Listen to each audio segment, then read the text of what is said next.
दोस्तों, अमृत एकेडमी में आप सभी का हृदय से स्वागत है। हम लोग इस वीडियो में पढ़ेंगे, देखेंगे, समझेंगे संसद के अंग। अगर पूछा जाता है कि संसद के कितने अंग होते हैं, आप बताएंगे 3। राष्ट्रपति, राज्यसभा, लोकसभा। कभी कभी प्रश्न आपके परीक्षा में आता है, इनमें से कौन संसद का अंग नहीं है, तो उपराष्ट्रपति जोड़ दिया जाता है, विधानसभा, विधान परिषद, कुछ भी जोड़ दिया जाता है। पूछा जाएगा किस अनुच्छेद के तहत संसद के 3 अंग होते हैं, तो आप बताएंगे 79 के तहत पार्लियामेंट के 3 पार्ट्स होते हैं, president, house of state and house of people, जिसे इंग्लिश में कहते हैं। अब हम लोग एक एक कर कर पढ़ेंगे। पहले हम लोग राज्यसभा के बारे में पढ़ेंगे।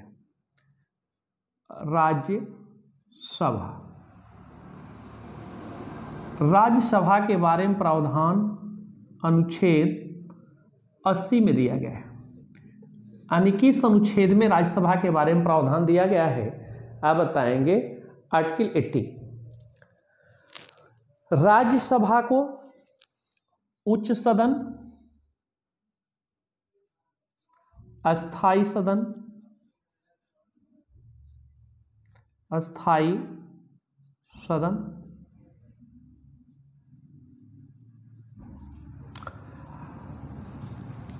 अनवरत चलने वाला सदन,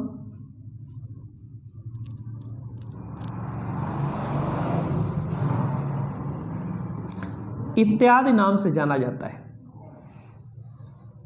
ध्यान दें, जहां लोकसभा संपूर्ण भारत के लोगों का प्रतिनिधित्व करता है, वही राज्यसभा सभी राज्य और केंद्र शासित प्रदेशों का प्रतिनिधित्व करता है। इसलिए इसको इंग्लिश में हाउस ऑफ स्टेट के नाम से जाना जाता है। अब जैसा कि हमने आपको कहा कि अपर हाउस, स्टेबिलिटी हाउस, निरंतर चलने वाला सदन, ये सब इसके नाम से हम लोग जानते हैं राज्यसभा को। प्रश्न उठता है कि राज्यसभा में अधिकतम सदस्यों की संख्या कितनी हो सकती है। ध्यान दें, अधिकतम। तो आप बताएंगे राज्यसभा में अधिकतम सदस्यों की संख्या 250 हो सकती है। यह है ना, इतनी हो सकती है। अब ये सदस्य जो है अधिकतम होंगे। इन सदस्यों में से, यानी 250 सदस्यों में से 238 सदस्य राज्यों से सीधे, राज्यों से विधायकों द्वारा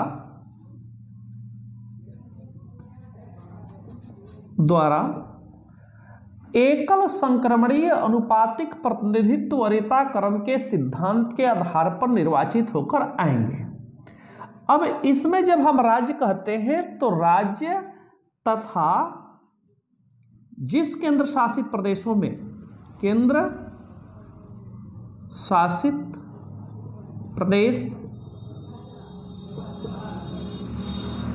प्रदेशों में जहां पर विधानसभा है, जैसे दिल्ली और पांडिचेरी, दिल्ली और पांडिचेरी, यहां पर विधायकों द्वारा निर्वाचित होकर आएंगे 238 सदस्य। जबकि राज्यसभा में 12 सदस्यों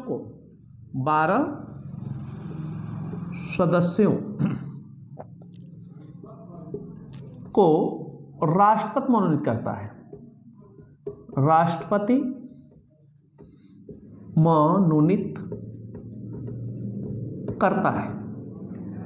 अब 12 जो सदस्य होते हैं वो 4 क्षेत्र से मनोनीत करता है राष्ट्रपति: साहित्य, कला, विज्ञान और समाज सेवा। ये 4 क्षेत्र कौन है, जरा देखिए। साहित्य से,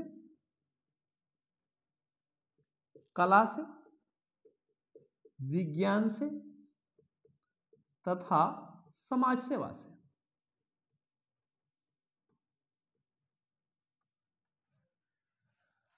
ये 4 क्षेत्र से मनोनीत करेगा राष्ट्रपति।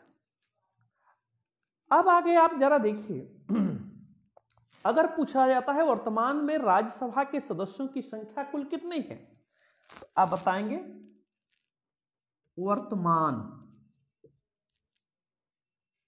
में राज्यसभा की सदस्यों की संख्या, ये प्रेजेंट टाइम की बात कर रहा है, तो आप बताएंगे 245। इन 245 सदस्यों में 233 यानी 233 मेंबर्स राज्य और केंद्र शासित प्रदेश से विधायकों द्वारा निर्वाचित होकर आ रहे हैं, जबकि 12 सदस्य मनोनीत हैं, राष्ट्रपति द्वारा मनोनीत है। यह वर्तमान की आंकड़ा है। एक प्रश्न और भी पूछा जाता है कि किस राज्य से कितने लोग निर्वाचित होकर आएंगे, इसके बारे में कहां प्रावधान दिया गया है, तो आप बताएंगे अनुसूची 4 में राज्यसभा के सीटों का आवंटन किया गया है। राज्यसभा के सीटों का आवंटन किया गया है, यहीं पर दिया गया है कि किस राज्य से कितने लोग निर्वाचित होकर आएंगे। वर्तमान में 3 ऐसे बड़े राज्य जहां राज्यसभा की सबसे अधिक सीटें हैं, उसको हम लोग आरोही क्रम में देखते हैं। जैसे 31 जो सीट है वह उत्तर प्रदेश में है, उसके बाद 19 सीट जो है वो महाराष्ट्र में है, उसके बाद 18 सीट जो है वो तमिलनाडु में है, इस तरह से 3 बड़े राज्य हैं जहां राज्यसभा की सबसे ज्यादा सीटें हैं। आगे जरा देखें, राज्यसभा एक राज्यसभा को अनुवर्त सदन या उच्च सदन भी कहते हैं। क्यों कहते हैं, इसको भी जरा देख लेते हैं। राज्यसभा एक ऐसा सदन है जो सदैव चलने वाला है, वो विघटित नहीं होता। इसको अपर हाउस इसलिए कहते हैं कि इसमें जो प्रतिनिधित्व होती है वो प्रायः अधिक से अधिक लोगों की होती है, जो राज्यों से आते हैं, स्टेटों का प्रतिनिधित्व करते हैं। अब राज्यसभा के प्रत्येक सदस्य का कार्यकाल 6 वर्ष का होता है। राज्य सभा के प्रत्येक सदस्य का कार्यकाल अगर पूछा जाएगा कितने दिन का होता है तो 6 वर्ष बताएंगे। 6 वर्ष 6 ईयर्स होता है। ऐसी व्यवस्था दी गई है कि प्रत्येक 2 वर्ष बाद, ध्यान दीजिए, प्रत्येक 2 वर्ष बाद, इस पर आपका फोकस होना चाहिए। 1/3 सदस्य कार्यकाल को पूरा करते हैं और इतने ही सदस्य कार्यकाल को ग्रहण करते हैं। यानी कभी कभी 1/3 कहकर, कभी कभी 1/3 सदस्य कहकर आपसे पूछे जाते हैं, तो आप आसानी से बता सकते हैं कि राज्यसभा के प्रत्येक सदस्य का कार्यकाल 6 वर्ष का होता है। ऐसी व्यवस्था दी गई है कि प्रत्येक 2 वर्ष बाद 1/3 सदस्य कार्यकाल को पूरा करें और इतने ही सदस्य कार्यकाल को ग्रहण करें।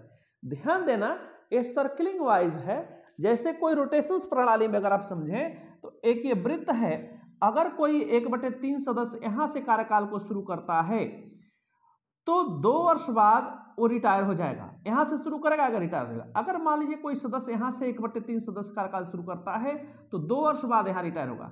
अब कोई सदस्य यहां से कार्यकाल शुरू करता है 1/3 सदस्य, तो 2 वर्ष बाद ये भी रिटायर हो जाएगा। तो जब तक वो पूरे 6 वर्ष नहीं होगा तब तक नहीं होता है।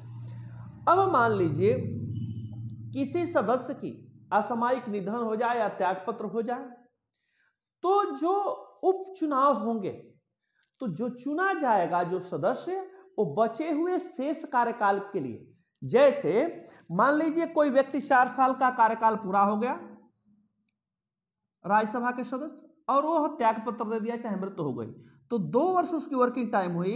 अगर इस पर चुनाव होता है तो वह बचे हुए जो सदस्य रहेंगे जो चुने जाएंगे तो वो 2 ही वर्ष उसका कार्यकाल होगा।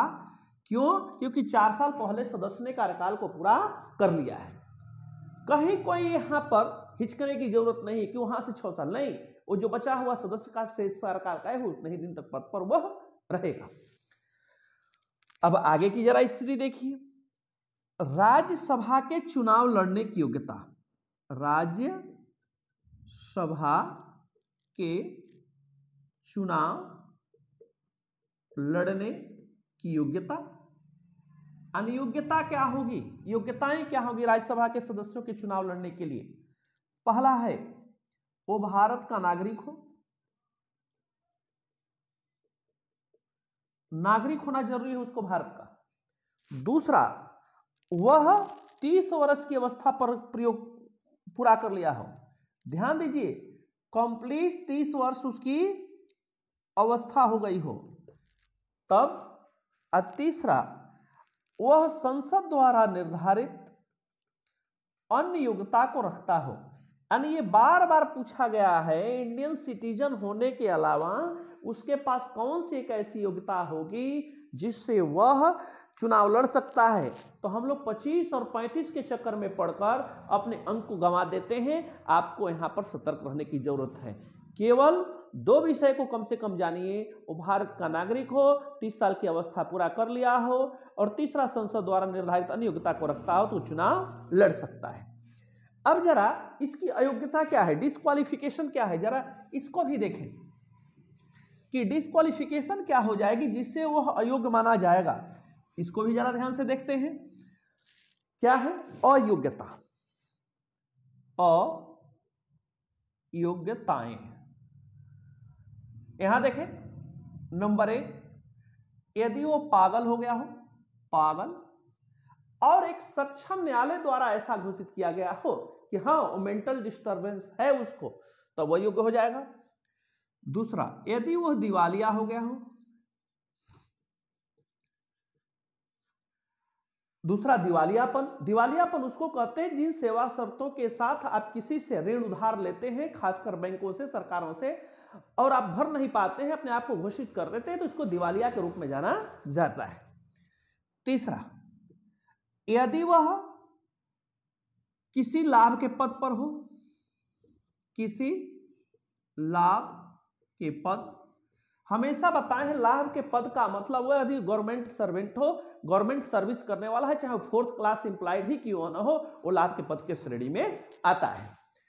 चौथा, वह किसी अन्य देश की नागरिकता ग्रहण कर लिया हो, अन्य देश की नागरिकता,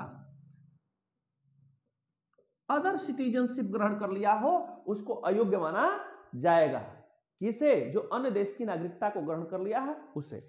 तो ये चारों अयोग्यता के श्रेणी में आते हैं, पागल, दिवालिया, किसी लाभ के पद और अन्य देश की नागरिकता ग्रहण कर लिया, वो चुनाव नहीं लड़ सकता। अब अगला जरा देखिए, अंतिम और अगला, राज्यसभा के सदस्यों के, सभा के सदस्यों के निर्वाचन के संदर्भ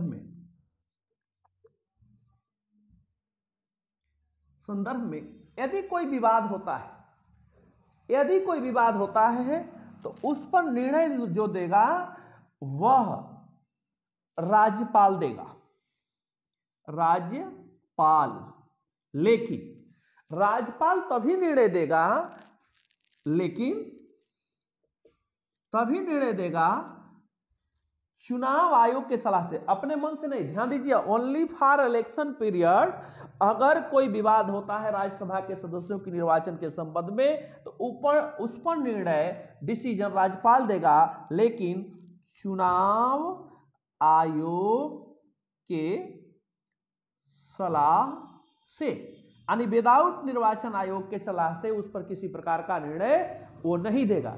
इस तरह से देखिए कि पूरी राज्यसभा राज्यों का और केंद्र शासित प्रदेशों का प्रतिनिधित्व करती है। यदि आपको ये वीडियो अच्छा लगता है तो अधिक से अधिक लाइक करें, सब्सक्राइब करें, लोगों के बीच शेयर करें ताकि अधिक से अधिक लोग इसको लाभ ले सकें। बहुत बहुत धन्यवाद।